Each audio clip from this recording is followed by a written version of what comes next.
One Kawan TV1. Saya umatnya sama-sama. La ilaha illallah.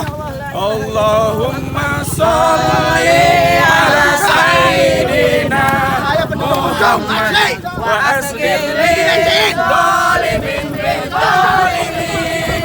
Kita tahu kemarin teman kita ini mendapatkan persekusi bahkan pengeroyokan ya. Saya jam 9 lewat sedikit itu teman kita Arif Zubar yang sudah mendahului kita, bukan mendahului pulang ya, mendahului sampai di lokasi itu mengirimkan sebagian video yang isinya Ahmad Osinuddin dengan persekusi. Dan pada jam 9 lewat kira-kira 8 lewat 10 itu saya dengan Said itu masih dalam perjalanan, tapi sudah keluar tol. Ya, karena pagi-pagi kita ke Cipinang dulu ada hajatannya Dr. Ahmad Yani. Nah, saya setelah analisis Bung Ahmad, itu peristiwa terjadi karena kami terlambat. Oh iya. Kami itu saya dan banyak teman yang lainnya. Iya, rombongannya Bang Marwan Batubara, teman-teman Jawara, macam tuan segala macam itu terlambat. Memang salah kita lah, kita nggak bisa berkelit lagi, salah kita. Selain kita kalau mau agak bela diri, mau lokasi jauh, ya jauh sekali. Nah, Bung Ahmad, coba ceritakan pada kita, ini sebetulnya bagaimana peristiwanya sampai seperti itu. Karena tadi saya mendapat kabar dari Arif, sebetulnya nggak nyangka juga sampai seperti itu. Monggo, silakan. Bismillahirrahmanirrahim. Assalamualaikum warahmatullahi wabarakatuh. Ya. Yang pertama, tidak ada yang salah. Tidak ada yang salah dalam peristiwa yang oleh Allah Subhanahu wa taala sudah tentukan jauh sebelum kita ini diturunkan ya menjadi manusia sebagai khalifatul fil ardi. Jangankan peristiwa itu, daun yang jatuh pun Allah sudah, itu dari sisi hakikat. Secara kausalitas kemarin juga nggak ada yang salah. Teman-teman nggak salah, saya juga nggak salah. Yang salah itu yang melakukan persekusi. Ya. Kenapa? Karena saya juga memang sudah dihimbau oleh Bang Marwan di titik kumpul yang sudah ditetapkan. Tapi saya juga sudah menyampaikan kami langsung ke lokasi sesuai jadwal karena jam 9. Karena saya mau ketemu orang juga mau sarapan dulu di dekat lokasi. Saya sama Arif makan nasi padang waktu itu. Khawatir menunggu apa-apa. Oh ternyata malah kami duluan. Begitu lewat lokasi, kami nggak langsung pakai lokasi itu, kami ngelewatin dulu lihat situasi. Kami lihat masyarakat udah banyak antusias dan banyak polisi. Ya praduga kami itu adalah masa kita yang sudah menunggu acara, karena acara juga udah 9, kan acara jam 9 itu udah setengah 10-an lah kira-kira. Nah di situ juga banyak polisi kan, pasti aman lah begitu ya. Ya kami datang, nah terjadilah peristiwa itu. Yang di luar prediksi kami itu adalah sudah ada polisi kok nggak aman juga ternyata rakyat itu. Yang kedua, sudah ada polisi kok berani juga preman itu. Ya kita kan bertanya, apa sih hubungan preman itu dengan polisi? Biasanya kan preman paling takut sama polisi gitu. Nah kok kemarin kok preman melakukan tindakan seperti itu tidak ada takutnya, bahkan ada polisi, bahkan ada kapolsek, bahkan kapolseknya DDR dia ngaku udah dipukul. Iya dipukul, tapi kok nggak diproses. Ya, biasanya kalau kita salah dikit aja langsung proses hukum gitu loh. Makanya kemarin saya minta loh, kalau polsek kalau dipukul ya proses hukum. Gak usah mikirin saya, mikirin institusi kepolisian yang dijatuhkan, direndahkan oleh preman sampai dipukul kapolseknya gitu loh. Ya, begitu. Nah, saya kenapa kemarin melakukan tindakan perlawanan ya, dalam pengertian saya itu berisik dibilang provokator dan sebagainya. Lawang saya itu satu hadir dalam kerangka undangan. Berarti kan ada warga yang memang menghendaki saya hadir, panitianya. Yang kalau dibilang, yo itu orang Munjung asli, kan orang Munjung bukan hanya preman itu. Yang lainnya kan juga ada. Kalau dia nggak menolak ya biarin aja dia menolak. Yang penting yang lainnya ngundang saya. Memang kalau yang lain ngundang ada satu yang menolak, saya nggak boleh datang. Yang kedua, saya kan lewat jalan itu milik publik. Memangnya nggak boleh kalau bukan orang Munjung lewat jalan situ. Wong itu hak publik jalan. Yang ketiga, saya juga ingin menunjukkan emangnya mereka doang ya yang berani gitu loh. Kurang ajar kan itu kalau nggak kita lawan, kurang ajar gitu loh. Tapi sebentar, sampai titik berani ini saya harus takluk total ya, karena memang nyaris sendirian ya. Walaupun beberapa waktu ke depan sudah mulai ada teman-teman yang mendampingi beliau, tapi kira-kira 10-15 menit pertama itu nyaris tidak, kecuali di teman Arif yang pegang kamera, nggak kelihatan dari kamera ya. Itu pun Arif ternyata mengatakan kameranya pun akan dirampas gitu loh. Teman-teman sekalian, ini banyak YouTuber lain. Kita pengen coba sedikit mengulik kalimat Bung Ahmad Husaini tadi, bahwa dia merasa aman, nggak ada masalah apa-apa. Pertama, karena di situ ada aparat polisi, ya kan? Ya katakanlah ada preman-preman bayaran katakanlah, tapi tetap kita tidak akan menduga seperti itu. Cuman memang saya melihat ada sejumlah polisi yang pakai seragam rompi berwarna merah gelap itu, memang nyaris nggak ngapa-ngapain itu. Itu ada beberapa itu. Akhirnya gimana kita membaca peristiwa ini, Bung Ahmad? Makanya saya ternyata salah memberikan kepercayaan kepada aparat penegak hukum kita gitu.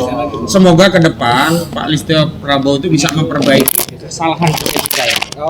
Tapi saya diskusi dengan banyak orang, ternyata apa yang saya anggap salah itu malah benar gitu loh. Umumnya aparat kita justru begitu gitu loh. Nah, saya lihat dari prosedur cara menangani persoalan ya kan. Semestinya kan preman itu yang dijauhkan dari saya dan membiarkan saya harusnya. Bukan saya yang ditarik menjauh, premannya ngejar-ngejar saya. Ya, betul. Apa karena saya sendirian terus mudah ditundukkan, kemudian preman banyak, polisi takut sama yang banyak? Kan keliru juga, orang dia pakai seragam. Kecuali nggak pakai seragam. Makanya ada tuh yang ada satu anggota saya, anggota saya. Siapa yang mau percaya kalau kayak gitu? Yang pakai seragam aja nggak dipercaya, apalagi yang nggak pakai seragam gitu. Nah, itu yang saya kira pada ujungnya saya melihat ini masalahnya, meminjam istilahnya Pak Listio ya, masalahnya itu bukan di bawah. Kalau ikan busuk ya dari atasnya gitu, dari kepalanya.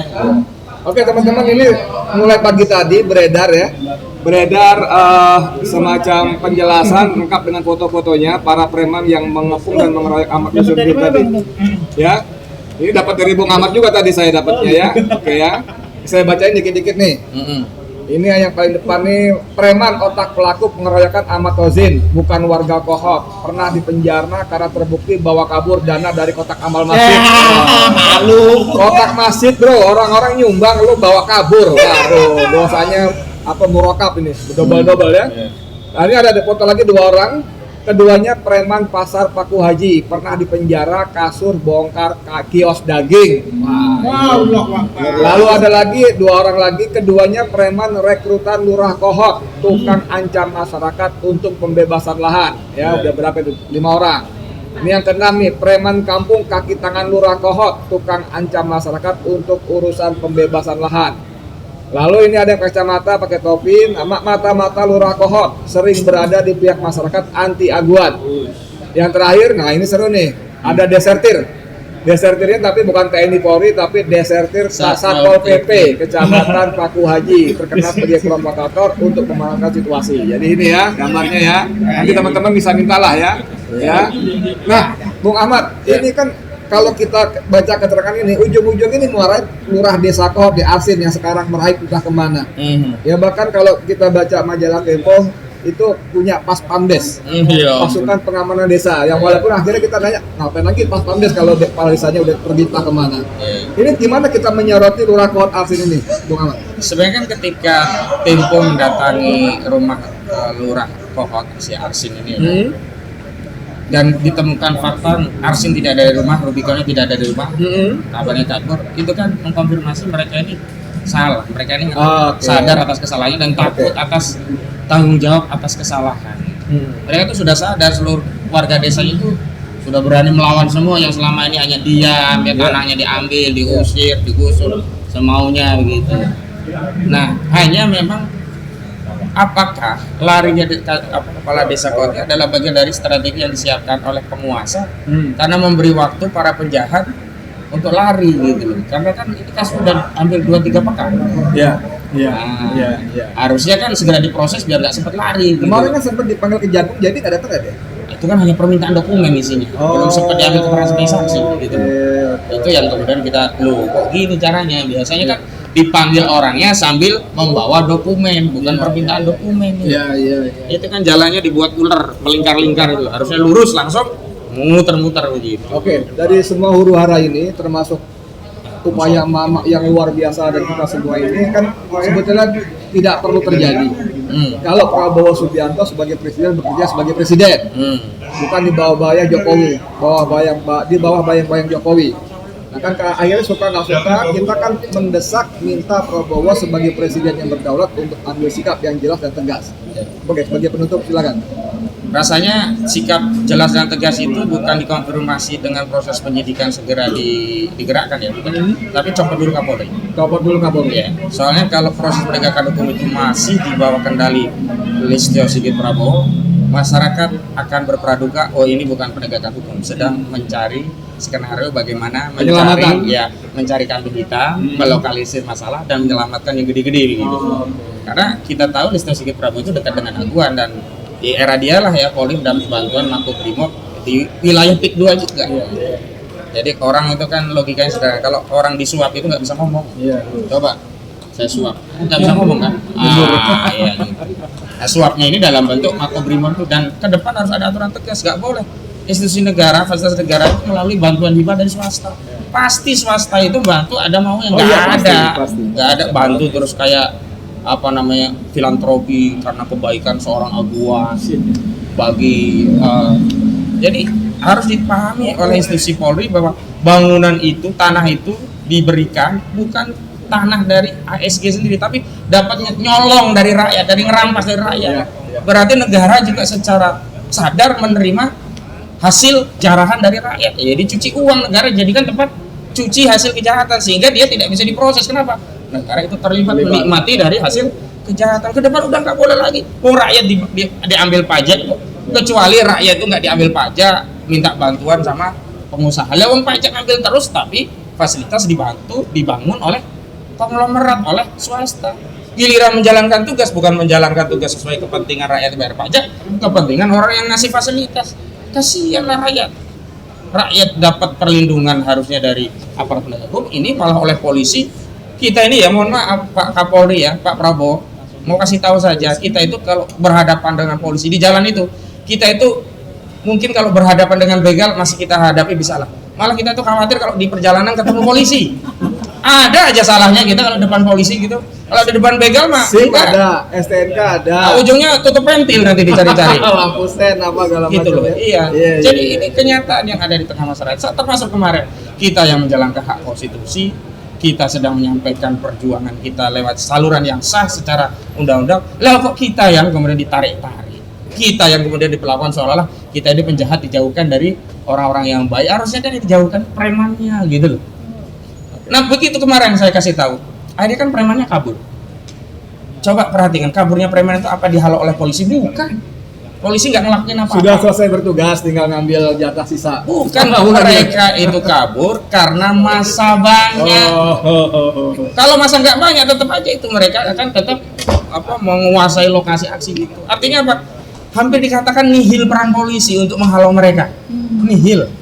Nah ini yang saya minta kepada masyarakat Banten, yuk kita berjuang bareng-bareng, karena memang mereka itu logikanya logika jumlah. Kalau kita banyak, nggak berani juga.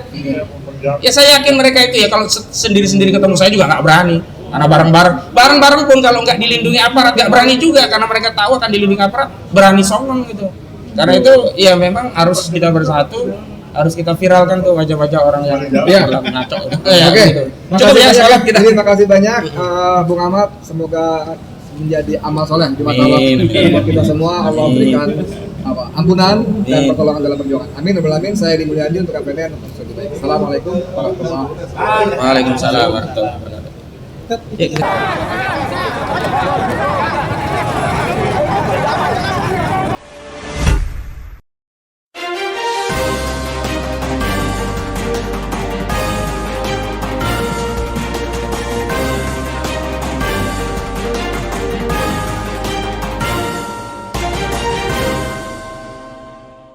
One Kawan TV 1